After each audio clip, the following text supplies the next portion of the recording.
لما الهكسوس الجدد بتعيهم الحيل معانا وما بيعرفوش يردوا على كلامنا، فيدخلوا يتنطروا علينا يقولوا لنا على فكرة في السماء رزقكم وما توعدون، أو يقولوا لنا على فكرة ربنا هو الرزاق، أو اتقي الله يا شيخة الدنيا دوارة. ببقى أنا يعني feel like سبحتك فين يا عم بيومي ولا يا حاج بيومي. يعني أنا ما شفتش تنطع كده. ربنا هو الرازق، طب هو الرزق مش موجود غير في مصر؟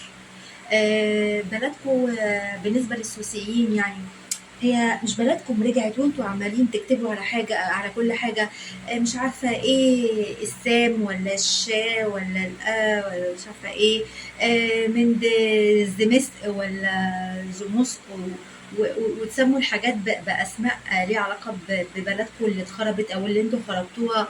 طب لما انتوا بتحبوا بلدكم قوي كده وبتسموا الحاجات اي كلام اللي انتوا بتعملوها اللي تبقى مليانه براس او مدوده دي، او لا العظم فيها بيبقى ازرق.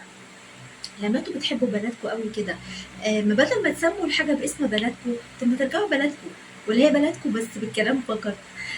والرزق ده مش موجود في بلدكم، موجود في مصر بس.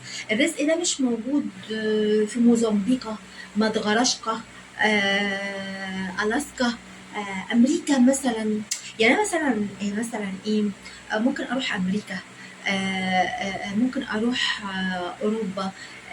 اللي انتوا بتقعدوا تشتمونا بيها بالمناسبة، يعني انتوا فاكرين بلدكم دي مش عارفة ايه، ده احنا على بناكل نجافة. طب ما يعني لما احنا مش نضاف قوي كده وانتوا كأكل فيه براس وبتاع يعني مش مستوانا، فطب ما تروحوا أمريكا تعلموهم مما أعطاكم الله وتشوفوا هناك في رزق كتير. ده حتى يعني أمريكا دي يعني بزراميط، يعني ترانزيت لكل الشعوب.